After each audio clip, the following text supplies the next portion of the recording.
અરે સત્સંગી જીવન પ્રકરણ 5 અધ્યાય 45મો આ અધ્યાયને વિશે આપણે શું છે ઉપપાતક જે છે તેનું નિરૂપણ અને એનું પ્રાયશ્ચિત જોઈ રહ્યા છીએ. બરાબર. ગઈકાલે આપણે જોયું કે ભાઈ કોઈ દુર્બળ વૃદ્ધ ગાયને અજાણથી કોઈ વિપ્ર એટલે બ્રાહ્મણ એમ કે લાકડીથી કે પથ્થરથી મારી નાખે તો એમ કહે કે એને 1 મહિના સુધી નિરાહાર રહેવાનું, પંચગવ્યનું પાન કરનારા થવાનું અને પછી શું કરવાનું છે વ્રત નિયમયુક્ત બ્રહ્મચર્ય વ્રતનિષ્ઠ થઈને નિત્ય એમ કહે કે શું ગૌ સેવામાં એણે તત્પર થવાનું છે. એના પછી શું કહ્યું ગૌ સેવા કેવી રીતે તો આ પ્રમાણે ગો ઘાતક વિપ્ર ધૈર્યયુક્ત થઈ 3 વખત સ્નાન કરતો થકો વનમાં ચરવા વિચરતી ગાયની પાછળ સ્વયં પગરખા પહેર્યા વિના જ જાય. ગાય જે કંટકાદી દુર્ગમ પ્રદેશ આદિકમાં જાય તેને ન નિવારણ કરતો થકો પાછળ જાય. ગાય ઊભી રહેતા ઊભો રહે, ગાય ચાલતા ચાલે, ગાય બેસતા સ્વયં બેસે. હિમવાયુ આતપને સહન કરે. બરાબર. એટલે બહુ અતિશય ઠંડો પવન કેવું કંઈ આવતું હોય તો એ બધું સહન કરવાનું એણે. વ્રતી સાયંકારે ગૌશાળામાં તેણીની પાસે જ આસ્તરણે વર્જિત પૃથ્વી ઉપર સૂઈ રહે.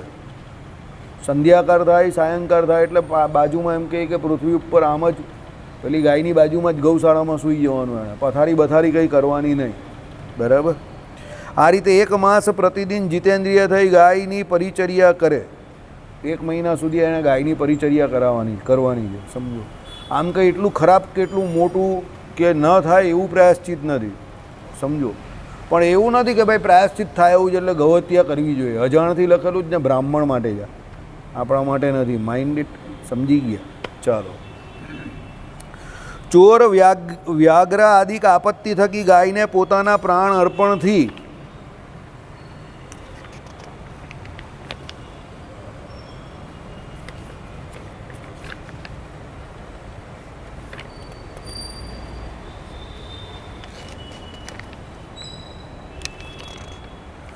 પણ મુકાવે તથા કાદવમાં ખૂટી ગયેલી કે ખાડા આદિકમાં પડી ગયેલી ગાયને તે થકી મુકાવે. રોગાતુર ગાયને ઔષધ આદિકના દાનથી તે થકી મુકાવે.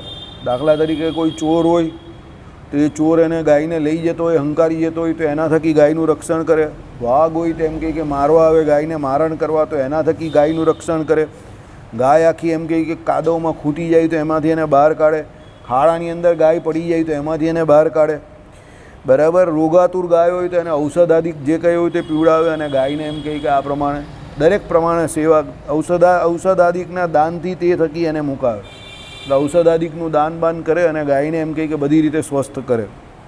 પોતાના અથવા પરના ઘરમાં કે ખેતરમાં કે ખળામાં, ખેડાના આપણા માઇન્ડ એ નથી આવ્યા છે બુરા ભગત, ખાતી ગાયને નિવારણ કરે નહીં. વત્સ ધાવી જતો હોય તે પણ તેના ધણીને નિવેદન કરે નહીં. બરાબર. શું કરે? પોતાના ઘરમાં અથવા એમ કહે કે પરના ઘરમાં કે ખેતરમાં કે ખળામાં ખાતી ગાયને નિવારણ કરે નહીં, રોકે નહીં. જે ગાય જે કરે એ કરવા દે, ખાઈ પીને લહેર કરવા દે. જળભરતનું ખબર છે ને તમને?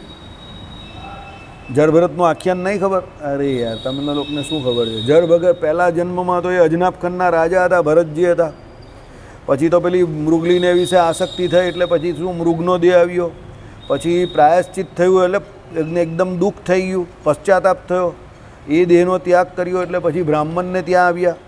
બ્રાહ્મણને ત્યાં એનો શું પોતે જળતાને અંગીકાર કરી એટલે નામ એમનું ભરત જ હતું. એને જળ ભરત તરીકે એમની ઓળખાણ થઈ. કોઈ કામના હતા નહીં એ. બરાબર. એટલે ખેતર હતા એમના, એની વિશે એના ભાઈઓએ અને ભાભીઓએ એવું કહ્યું કે તમે ખેતરમાં જાઓ, રખેવાળી કરો. હવે ભાઈ બેઠેલા ને બેઠેલા રે, ઊભા તો થાય નહીં. એટલે જે કોઈ પશુ પક્ષી આવે, ચકલા બકલા આવે, કબૂતર આવે ને બધા ખેતરને લણી જતા હોય તો એ કે રામ કી ચીડિયા રામ કા ખેત ખાલો ચીડિયા બરબર પેટ. બરાબર. આ તૈયારથી આ આવેલું છે. સમજો. હવે આપણે એમ કે આ કહેવત ક્યારથી આવી? આ જળભરતને લઈને આ કહેવત છે. ભાઈ ખાવાવાળા કોણ છે? રામ છે. ખવડાવવાવાળા કોણ છે? રામ છે. બધું રામ જ છે. અને ખાય છે કોનું? તો રામનું. એટલે એમણે શું કહ્યું? રામ કી ચીડિયા રામ કા ખેત ખાલો ચીડિયા બરબર પે. એમ કરીને એ ત્યાં બેઠેલા તે બેઠેલા જ રહી, ઊભા થાય નહીં. એટલે ભાઈઓને થયું ઉલટાના બોલાવીને ખવડાવે. બીજાના ખેતરમાં હોય આમ તેમ હોય તો પશુ પક્ષી જે કોઈ હોય તો બધાને બોલાવીને ખવડાવતા હતા. જળ ભરત. એના ભાઈ કહે કે હાલો ના કામકા ના કાચકા 250 અનાજ કા, હજી હું મારો ભાઈ છે અને શું કરું. એટલે બહુ ફરિયાદો ચાલુ થઈ ગઈ. ભાભીઓના રાજમાં રહેવાનું તો અઘરું જ હોય, કામ ધંધો કંઈ કરતા નહીં હતા. એટલે પછી એ લોકોએ બધાએ મળીને નક્કી કર્યું કે હવે આને ઘરમાંથી કાઢી મૂકો. એટલે આમ આ પાછું રામચંદ્ર ભગવાનના વનવાસ જેવું છે. સામાન્ય જનને એવું લાગે કે રામચંદ્ર ભગવાનને વનવાસ થયો હશે તો બિચારા બહુ દુઃખી થઈ ગયા હશે કે બીજે દિવસે રાજપાટ મળવાનું હતું અયોધ્યાનું, ના વનવાસ થઈ ગયો. સામાન્ય જન દુઃખી થઈ ગયા, પણ રામચંદ્ર ભગવાન સુખી હતા, આનંદમાં હતા.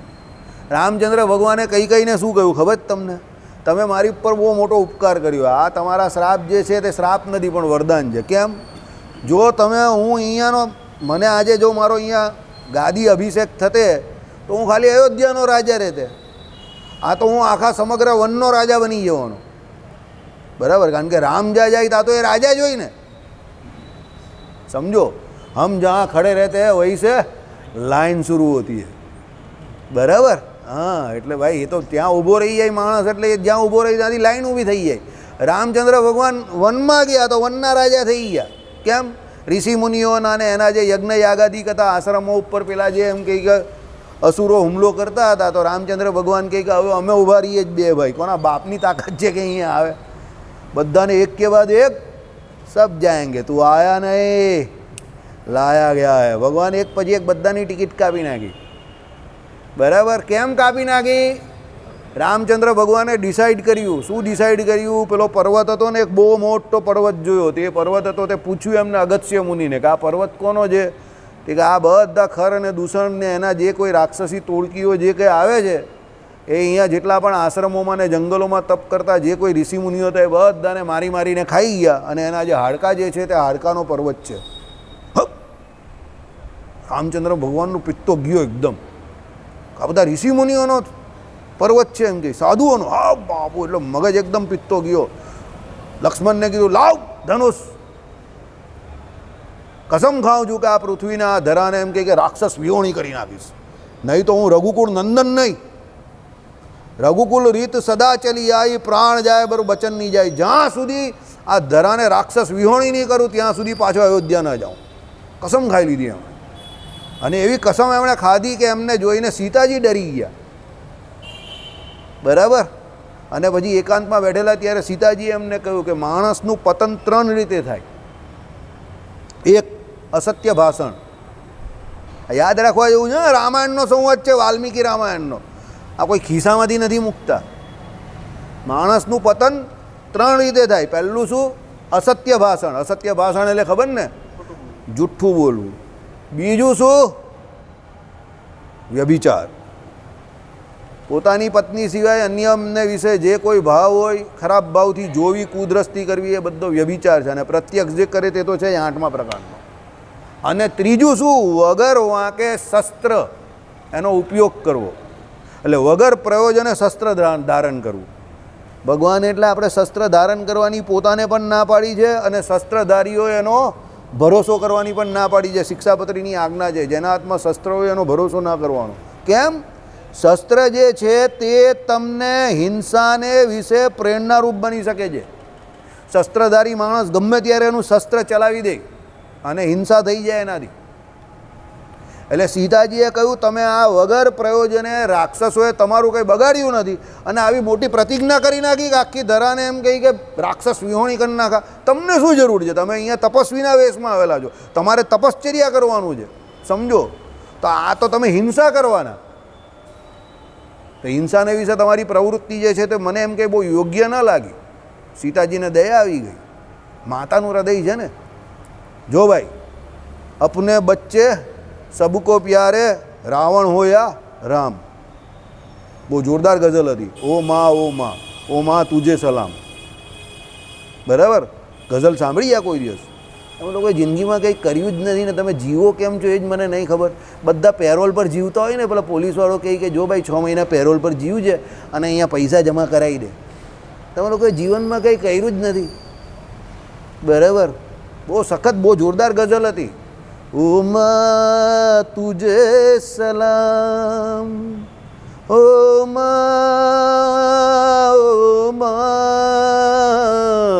माँ तुझे सलाम अपने बच्चे सबको प्यारे रावण हो या राम ओ माँ तुझे सलाम બહુ જોરદાર ગઝલ હતી 90sની હતી બરાબર મા માટે એનો દીકરો જે છે ને એ ગમે એવો હોય એ પ્યારો જ છે અને વાલો જ છે અહીંયા સીતાજીએ આ બતાવ્યું જગતજનની છે એટલે ભગવાન રામચંદ્રજીએ જે એમ કહ્યું ને હું રાક્ષસ વિહોણી કરી નાખીશ તે કે એ લોકોએ તમારું શું બગાડ્યું છે એમ સત્યભામા અને ભગવાન શ્રી કૃષ્ણના ઉદાહરણમાં પણ એવું જ હતું બરાબર પેલો નરકાસુર હતો ને એને મારવા માટે ગયેલા ને ભગવાન પેલી બધી જે 16,108 રાણીને ભગવાન પરણી લાવ્યા ને ત્યાં પણ ભગવાનને સત્યભામા ભગવાન એમને લઈને ગયા સત્યભામાને સમજો કેમ લઈને ગયા નરકાસુર કોનો પુત્ર હતો ભૂમિપુત્ર હતો મંગળનો પુત્ર હતો એટલે ભગવાનનો જ પુત્ર હતો ટેકનિકલી એટલે પૃથ્વીનો અને એનો પુત્ર હતો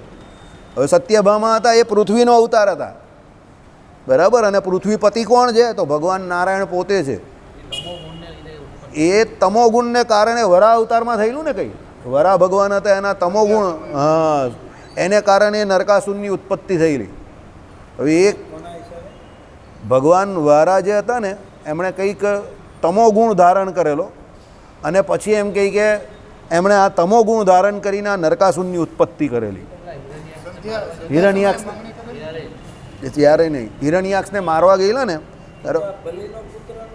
કોણ ના ના બલિનો પુત્ર બાણાસુર એ શિવનો ભક્ત બાજુ बराबर હવે मिसमैच नहीं करी देता नहीं तो जो नाम के मामले में अपन बहुत गंभीर आदमी है अपन भूल जाएगा अभी बोल दिया तो बोल दिया सच्चा बोला है तो अभी ज़्यादा नाम के मामले में गड़बड़ मत करना वरना मैं बहुत बड़ा गड़बड़दास हूँ बराबर એટલે એ નરકાસુર હતો ને તો આ પ્રમાણે ભગવાન નારાયણે પેલાને હિરણ્યાક્ષને મારવાનો હતો ને ત્યારે ભગવાન જ્યારે ગયેલા ને અવતાર ધારણ કરીને પછી એને મારવા માટે ભગવાનને ગુસ્સો આવી ગયો બરાબર એટલે હવે એ પૃથ્વીને લઈને ચાલ્યો ગયેલો એટલે ભગવાને તમોગુણ ગુણ ગ્રહણ કર્યું અને એને મારેલો પછી એના દ્વારા પૃથ્વીને વિશે એમ કહે કે આ નરકાસુર નામના પુત્રની ઉત્પત્તિ થયેલી આનાથી આપણે ભગવાન ત્યારનો હતો હવે ત્યારથી સમજો એનાથી આપણે શીખવાનું છે એમાં ભગવાને બોધપાઠ આપેલો છે કે જો પરમાત્મા જેવા પણ જો તમોગુણ ગ્રહણ કરે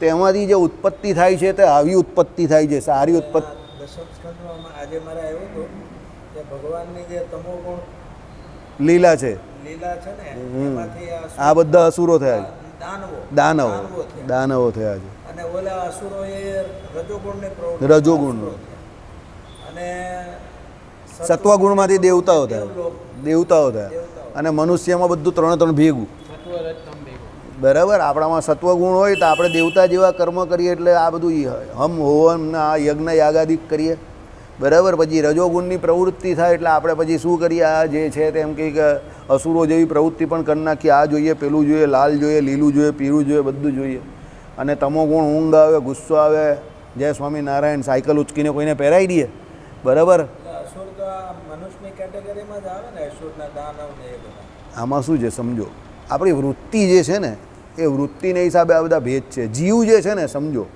એકચ્યુઅલી આમાં પડવા જેવું નથી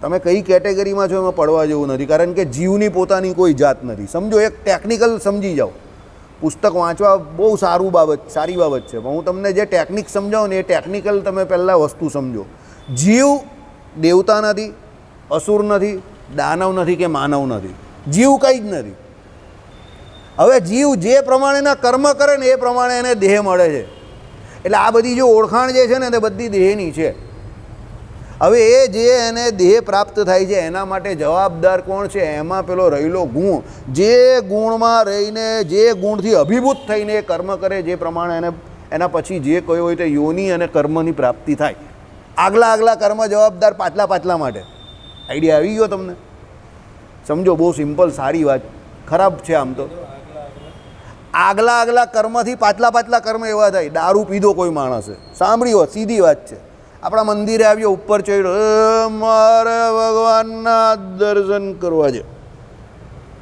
તો કોઈ એને સારો માણસ તે મંદિરમાં રહેવા દે અને શું કહે ભાઈ આ પીધેલો છે અને બહાર મૂકી આવો એટલે આગલા આગલા કર્મને હિસાબે પાછલા કર્મો થાય.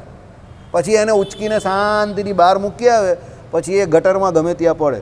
એટલે એને દારૂ પીધો એ આગલા કર્મ, પછી ગટરમાં પડ્યો તે કેવા કર્મ? પાછલા કર્મ. સમજો. પણ કોઈ નાહી ધોઈને વ્યવસ્થિત સવારે તૈયાર બૈયાર થઈને આવેલો હોય, કંઈ કામકાજ હોય એનું તે પૂરું કરે અને પછી સીધો મંદિરે આવે, 2 કલાક ભજન કરે ને પછી કામ ધંધી જાય, તો એના આગલા કર્મ કેવા છે? નાહી ધોઈને ચોખ્ખો થયો, મંદિરે આવ્યો, સારા છે ને, તો પાછલા બધું સારું થાય. પ્રાથમિક કર્મની અપેક્ષા પરમાત્માને છે.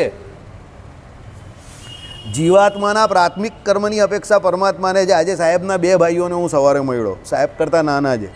મેં એમને કહ્યું તમારા કરતાં તો સાહેબની ફિટનેસ હજુ બહુ જોરદાર છે, ફિઝિકલ ને મેન્ટલ બેવ. એ બંને મારી સામે આમ જોઈ. હું મારી સામે હું એમ કરીને જોઉં છું. તમારે એમને મળવું હોય, તમે નહીં ઓળખતા તમારા ભાઈ નથી કે ઓળખીએ જ છે ને. મેં કહું મારી સભામાં રોજ એક સવાલ કરે અને શાંતિથી બેસે. મેં કહું ફિઝિકલી ને મેન્ટલી તમારા કરતાં સ્ટ્રોંગ છે, હું તમારા કરતાં મોટા જ ને. તે કહે હા મોટા જ ને. દલસુખભાઈ આવેલા ને, મેં કીધું 500 સિપ્લોક્સ વાયલ મોકલી આપું. તે કંઈ મોકલી આપની કંઈ વાંધો નહીં, ખાલી આમ જ મજાકમાં.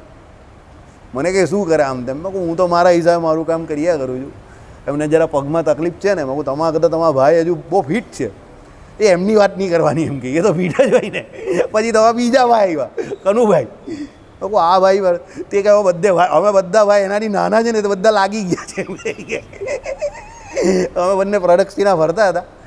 કહેવાનો મતલબ શું છે? આગલા કર્મો તમારા જે છે એની ઉપર તમારા પાછળના કર્મોનો પણ આધાર રહી છે. સમજો, હવે સમજ પડી ગઈ ને?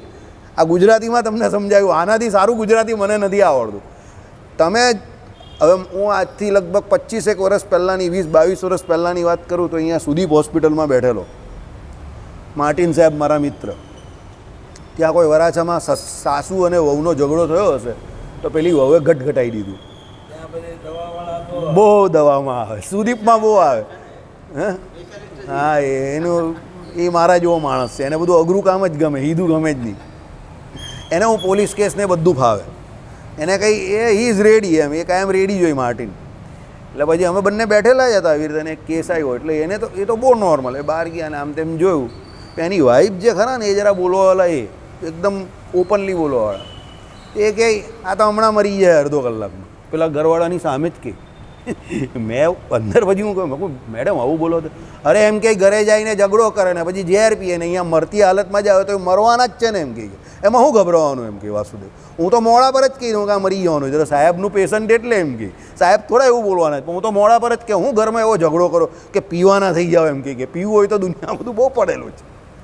આગલા કર્મો પર પાછલા કર્મો જવાબદાર છે. હવે પી લીધું તો ખરું ગુસ્સામાં, પછી જીવવાની જિંદગી હોય છે. એવું નહીં હોતું કે હું મરી જાઉં, પણ પછી કંઈ થાય છે? પછી કંઈ થાય બચ્ચન પાંડે? પછી કંઈ નહીં થાય, પછી ફ્લોપ જ જાય. સમજો, આઈડિયા આવી ગયો તમને? એટલે આગલા કર્મો પર પાછલા કર્મો બહુ જવાબદાર છે. સમજો, આઈડિયા આવી ગયો? હવે ભગવાને પેલો નરકાસુર આવી ગયો, બરાબર. હવે સત્યભામાને લઈને ભગવાન લડવા ગયા. સત્યભામાને જ કેમ લઈ ગયા? લક્ષ્મીજીને કેમ ન લઈ ગયા? કારણ કે નરકાસુરને એવો શ્રાપ હતો, એટલે વરદાન હતું. સમજો કે જ્યારે એની મા એવું કે એના કર્મ જોઈને કાને મારી નાખો, ત્યારે જે મરે. હવે સમજો, આ ગઝલ મેં ગાઈ, કોઈની મા એવું કહે કે મારા છોકરાને મારી નાખો, એવું કોઈ મા કહે ખરી? એટલે ભગવાન સત્યભામાને લઈ ગયા, કારણ કે એ ભૂમિનો એને વરદાન હતું એવું. નરકાસુરને એ કદાચ ભૂમિ પૃથ્વી દેવીનું જ હતું, કારણ કે એનો હા એટલે એની માતાનું જ વરદાન હતું. એનો જન્મ થયો ત્યારે ભગવાને કહ્યું કે આ મારી હાથે મરવાનો છે. ત્યારે પૃથ્વી દેવીએ કહ્યું કે તમારો છોકરોને તમે જ મારી નાખશો. તો એ કહે કે જ્યારે તમે કહેશો ત્યારે મારીશ. સમજો, એટલે ભગવાન છે ને, ભગવાન તો હવે તમે જાણો જ છો, બરાબર. એ આપણો પેલો મેહુલ આવ્યો નથી કે બહુ સીધો માણસ. એટલે હું તો કહેવત જ છું કે ભાઈ આ માણસ કંઈ એટલો સીધો નથી, વાંકા જોડે વાંકો છે, સીધા જોડે સીધો છે. એટલે ભગવાને શું કહ્યું? લક્ષ્મીજીને લઈ ગયા, સત્યભામાને લઈ ગયા જોડે કે ચાલો તમે પણ સાથે. પછી ભગવાને ચાલબાજી શું કરીએ તમને ખબર? પેલો નરકાસુર બાણ મારે ને તો ભગવાન ખસી જતા હતા. એટલે વારે વારે બાણ છે ને સત્યભામાને વાગે જઈને. એટલે સત્યભામા અકળાઈ ઉઠ્યા કે આ સત્યભામા, હા તો સત્યભામા અકળાઈ ગયા કા તમે એમ કહી કે લક્ષ્મીજીના હાથથી ફૂટેલા છો એમ કે મને મારી નાખવા માટે અહીંયા સોપારી એટલે સત્યભામાને શું થયું સાલા અપુન કા સોપારી બજા ડાલા ગેમ બજા ડાલા ભગવાને શું છે એમને લક્ષ્મીજી બહુ પ્રિય છે ને એટલે અપુન કા ગેમ બજા ડાલા બરાબર એટલે એમણે ભગવાનને ચાલુ કર્યું સત્યભામા જે છે ને બહુ વાતે વાતે રૂઠી જતા હતા સમજો ભગવાનની લીલામાં રાધાજી જે છે ને તે વૃંદાવનને વિશે રૂઠી જતા હતા અને ભગવાન મનાવતા હતા અને ભગવાનની દ્વારિકા લીલામાં સત્યભામા રૂઠી જતા હતા વારે વારે લક્ષ્મીજી નહીં રૂઠતા હતા લક્ષ્મીજી ડાયા હતા એકદમ હવે સત્યભામાએ જેવું એવું કહ્યું કે આ તો તમે મારી સોપારી ફોડી નાખી મને પેલો બાણ મારે છે ને તમે કંઈ કરતા નથી એમ કંઈ મારી નાખો સાલાને ભગવાન કે આ તો હું ઈચ્છતો હતો બરાબર હા એ હીરો નહીં સમજી ગયો વિલન હે વિલન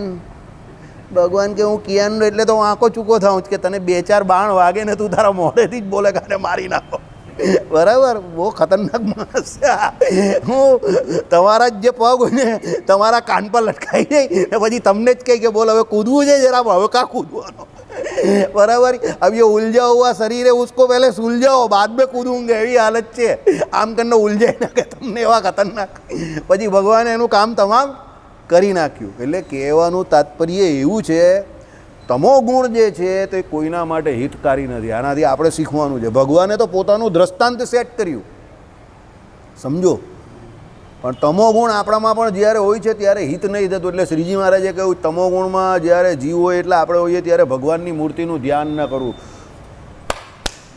જોર જોરથી તારી વજારીને શું કરવાનું સ્વામિનારાયણ સ્વામિનારાયણ સ્વામિનારાયણ સ્વામિનારાયણ સ્વામિનારાયણ સ્વામિનારાયણ ભાઈ તમો ગુણ જાય પછી ભગવાનની મૂર્તિનું ધ્યાન કરવું બરાબર એટલે તમો ગુણ બહુ ખરાબ વસ્તુ છે સમજો મને પણ ઘણી વખત વર્તતો હોય તમને પણ વર્તે બરાબર શ્રેષ્ઠ રસ્તો એવો છે કે કોઈની ઉપર મગજ બગાડવું કે કંઈ ગુસ્સો કરવો એના કરતાં 15 મિનિટ છે ને આંખ મીચીને બેસી જવું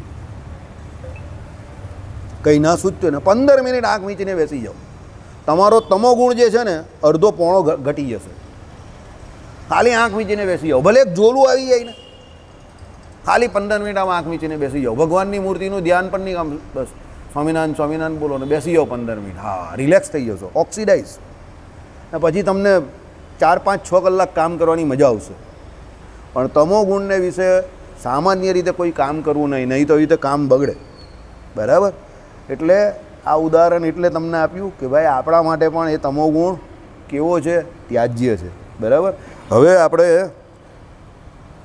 અહીંયાથી એ ક્યાંથી હતા ઓકે આપણે ક્યાં હતા એ જ ભૂલી ગયો હા અહીંયા હતા અહીંયા હા ખેતરમાં ખડામાં ખાતી ગાયને નિવારણ કરે નહીં એ ગાય ખાતી હોય તેને ખાવા દેવાની બરાબર વત્સ ધાવી જતો હોય તે પણ તેના ધણીને નિવેદન કરે નહીં કારણ કે પેલો વત્સ હોય ગાયનો એ બધું ગાયનું ધાવણ ધાવી જાય દૂધ તો પછી ઓછું મળે ને એટલે પેલો માલિક હોય તો એને બિચારાને ધાવવા નહીં દે હકીકતમાં એકચ્યુઅલી એવું છે કે ગાયના જે બચ્ચા હોય ને એ એનું દૂધ પી લે પછી એમ કહે કે જે દૂધ જે છે એ લેવાનું છે આપણાવાલા સાલાઓ તો કોઈ સમજે જ નહીં ગાયના બચ્ચાને એનું દૂધ પીવા નહીં દે ને બધા દૂધ જય સ્વામિનારાયણ ચાલો આ રીતે એક માસ વ્રત કરીને એક માસને અંતે પાત્ર વિપ્રને સુવર્ણથી સમઅલંકૃત શિંગડાવાળી રૂપાથી અલંકૃત ખરીઓવાળી રત્નથી અલંકૃત નેત્ર પ્રાંતવાળી તામ્રથી સ્વઅલંકૃત પૃષ્ઠભાગવાળી સ્ત્રીને ઉચિત વસ્ત્રે સહિત એકવાર પ્રસવવાળી બહુ દૂધવાળી સારા રૂપવાળી સારા સ્વભાવવાળી મૂલ્ય આપીને લીધેલી કાસાના દોહન પાત્રે સહિત આવી ગાયનું યથાવિધિ દાન કરે ગાય મરી ગઈ તો ગાયનું દાન કરવાનું સમજી ગયા મસ્ત ગાય આપવાની બાજી એકદમ મલાઈ માર કે બરાબર હા બાજી એવી કંજૂસવાળી ગાય નહીં કે પેલી દોષી ગાય હોય એકદમ માંડી ગાય એવી નહીં એકદમ મજબૂત ને ટીકાઉ ગાય બરાબર સમજી ગયો ને એકદમ મજબૂત ને ટીકાઉ ગાય આપવાની બરાબર ચાલો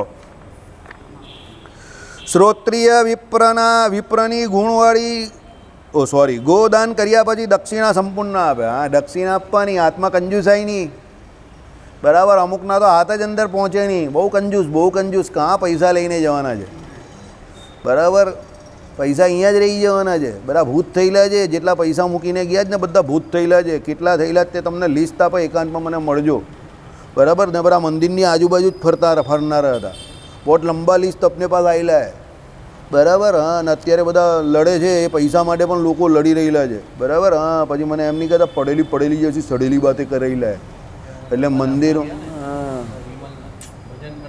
તો એ ગ્રહસ્થ હતા આપણા મંડળમાં, પેલા વિમલભાઈ એક આવે જ ને, હા વિમલ નહીં, પેલા બીજા એક વિમલભાઈ આવે જેના બાપુજી હતા તે સત્સંગી જ હતા. તે 6 તારીખે ભજન કરતાં કરતાં ધામમાં ગયા સવારે, સમજો.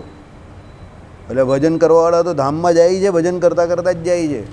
પણ જે ભજન નહીં કરતા તે ભલે મંદિરમાં રહેતા હોય કે મંદિરમાં જ ફરતા હોય, સમજજો. પણ પછી છે ને સમજી ગયા, હા હા કિસી કો બોલના નહીં, સમજી ગયા. अपने पास बहुत बड़ा लंबा लिस्ट आएला है, એટલે ભજન કરજો શાંતિથી, બહુ પૈસા નહીં કરતા. ચાલો, પૈસા કમાવા જરૂરી છે ગ્રહસ્થને, બરાબર. પૈસા આપો એ પણ વ્યવસ્થિત ને આપવાના, સમજ્યા. આગળ વધીએ. દાન આપવાનું છે, વિત્ત હોય તો સંકોચ ન કરે. લે પૈસા હોય તો પછી સંકોચ નહીં કરવાનો, પૈસા વાપરવાના, બરાબર. ચાલો, પછી મિષ્ટાન્ન વડે બ્રાહ્મણોને ભોજન કરાવીને તૃપ્ત થયેલા તેમની આજ્ઞાથી તે પાપ થકી શુદ્ધ થાય.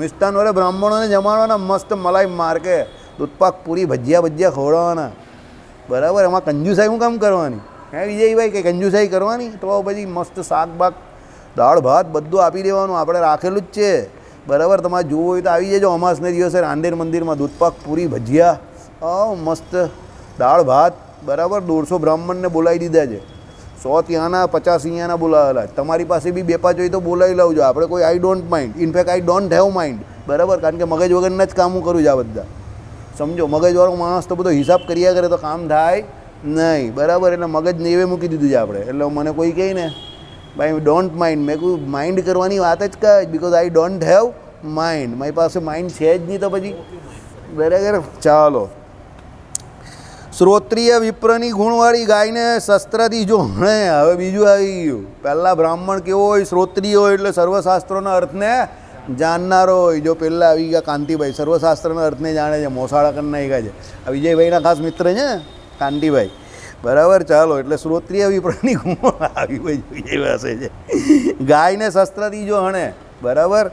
પછી તું છે હણે છે તો ભિક્ષા માગી ખાતો થકો, પોતે હણેલી ગાયનું ભીનું ચર્મ ઓળીને, અરે નારાયણ, પોતાનો દોષ પોતાને મુખે સર્વની આગળ પ્રખ્યાપન કરતો થકો, તે આ ગોવ્રતને 3 વર્ષ પર્યંત કરે.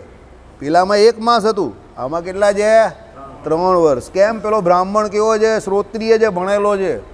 ભણેલો માણસ હોય ને એ જરા ડેન્જર હોય, સમજી જાઓ. ઉસકા પાવર બી બહુ ડેન્જર હે, બરાબર. એટલે શું કહ્યું કે ભાઈ શ્રોત્રિય ગાય એને શસ્ત્રથી હણી નાખે તો પહેલાં તો એણે શું કરવાનું છે? તો ભિક્ષા માંગી ખાતો થકો, ભિક્ષા માંગીને ખાવાનું છે.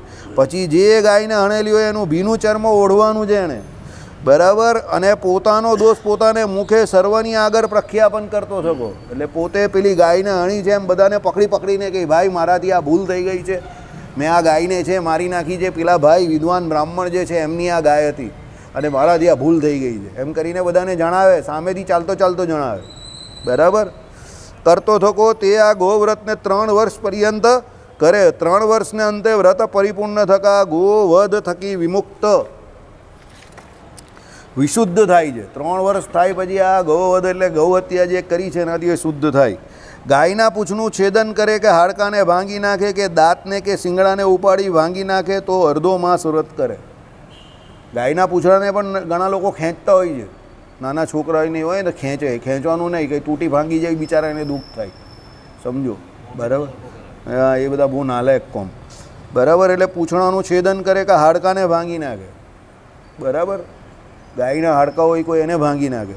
તમને એક બીજી વાત કરું, અજાણતામાં બાળપણમાં કોઈના પગ ઉપર ગાયનો પગ પડી જાય તો એના બધા પાપ નાશ થઈ જાય. આ પણ છે, મારી પગ પડે એટલે ગાયની ખરી હોય ને તમારા પગ ઉપર પડે ને તમારા પગ જો ફાટી જાય તો તમારા પૂર્વના બધા પાપ બળી જાય. મારી પગ પડેલો, આને ખબર છે. એટલે હું કંઈ પતંગ ચગાવતો હતો કે એવું હતો, સીધો ગાયની અંદર જ ઘૂસી ગયો ઊંધો. હવે હું જનરલી પતંગ ચગાવતો નહીં હતો, તો એ દિવસે જ મને કંઈ પતંગ ચગાવવાનું મન થયું, પણ ફળિયામાં આમ ચગાવતો એવું કંઈ કરતો સીધો અંદર, તો ગાયની અંદર ઘૂસી ગયો આખો ઊંધો ને ઊંધો. તો મારો પગ ઊંધો અંદર, તો ગાય ગુસ્સે થઈ ગઈ. ત્યારે મને લાત બાત નહીં મારી, પણ મારા પગ પર પગ જ મૂકી દીધો, ફાચી દઈને આ કરીને બાપા બધા યાદ આવી ગયા. બહુ દોડ્યો. મેં ગાયને કંઈ કરેલું નહીં, કારણ કે હું કંઈ કરી શકવાની કેપેસિટી પણ નહીં હતો. ઓ બારે બધા રૂછડા નીકળી ગયેલા ઉપરના. બરાબર. હવે મારી હાલત એવી કે કોઈને મારાથી એવું કહેવાય નહીં કે મને શું થયું. કોઈ મને પૂછે સ્કૂલમાં કે એમાં આ શું થયું, પાટો કેમ માન્યો, તો હું એમ કહું ને કે ગાયમાં પગ પર પગ મૂકી દીધો, બધા હસતા હતા મારી પર. ગાયે પગ મૂકી દીધો, હાલ આવું કેવું, ગાય પગ મૂકે કે આમ છે તેમ છે, બધા જે આવે તો મને ભાષણ જ કર્યા કરે. મારા પપ્પાએ પહેલાં ભાષણ કર્યું, મારી બાએ ભાષણ કર્યું ને આ લોકો તો બંને હોય જ પાછા. આ લોકો ઉપર જઈને ડાયા થઈને કહીએ હવે પપ્પા પેલા ગાયે પગ પર પગ મૂકી દીધો, એમ કે અંદર ઘૂસી ગયો બધા. મારી ફિરકી લેવામાં તો બધા એક્સપર્ટ જ, કારણ કે હું આખા ગામની લેતો, એટલે લોકો તાકીને જ બેઠા હોય કે આ કંઈ આંટીમાં આવો છે મજા કરીએ, કારણ કે હું આખા ગામની લેવું, એટલે હું આંટીમાં આવું તો લોકોને મજા આવે ને, તો નેશનલ ન્યૂઝ થઈ જાય.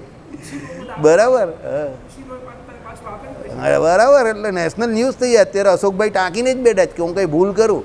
બરાબર. હા હા, કાંટી કાકાને નહીં ખબર હતી કદાચ, બહુ નાનો હતો ત્યારે. બરાબર.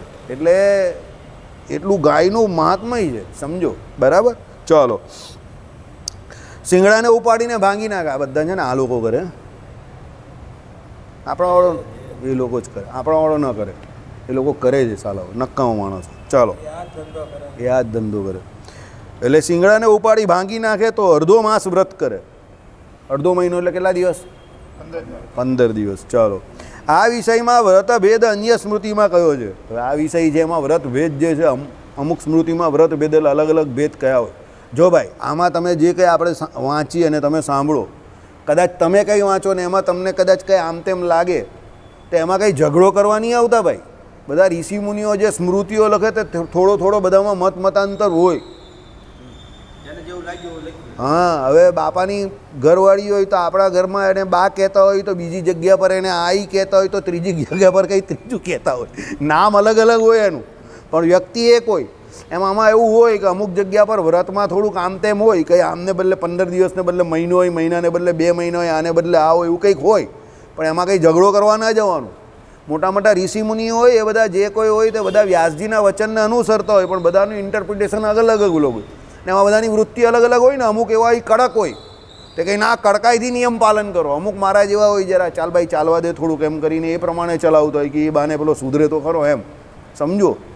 પણ એમાં કંઈ ઝઘડો નહીં કરવાનો. કલ્પભેદથી ઘણી બધી આપણી વાર્તાઓ જે આવે છે, એટલે જે કથાઓ જે લખેલી છે એમાં પણ થોડું અંતર છે. બરાબર. એક વખત આવું થયેલું. કોનું થયેલું ખબર જ તમને? રામાયણનું વૃત્તાંત છે. સીતાજીની પાસે જે ફૂલ હતા એ સફેદ છે કે લાલ છે?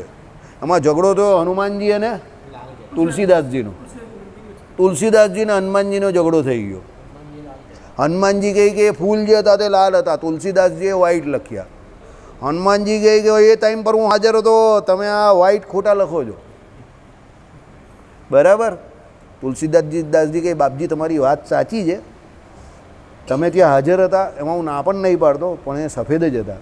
પછી બહુ મગજમારી થઈ. પછી તુલસીદાસજી એમને કહ્યું કે તમે જ્યારે પેલી બધી રાક્ષસીઓને બધા ત્યાં આવતા હતા ને, સીતાજીને પીડન કરતા હતા, એટલે તમને એટલો ગુસ્સો આવતો હતો કે તમારી આંખો લાલ થઈ ગયેલી, એટલે તમને બધું લાલ દેખાતું હતું. તો એકચ્યુઅલી એ બધું સફેદ હતું. પછી હનુમાનજી ઠંડા પડ્યા કે હા એ બની શકે, હું ગુસ્સે તો થઈ ગયેલો ત્યારે. એ વાત તમારી સાચી. બંને પોતપોતાના હિસાબે મહાન વ્યક્તિ છે ને, સમજો. પણ આટલો ફેર એ બંનેમાં પણ આવેલો, એટલે એવું થાય તેમાં કંઈ ઝઘડો કરવાની કોઈ જરૂર નથી. શ્રીપતિમ શ્રીધરમ સર્વદેવેશ્વરમ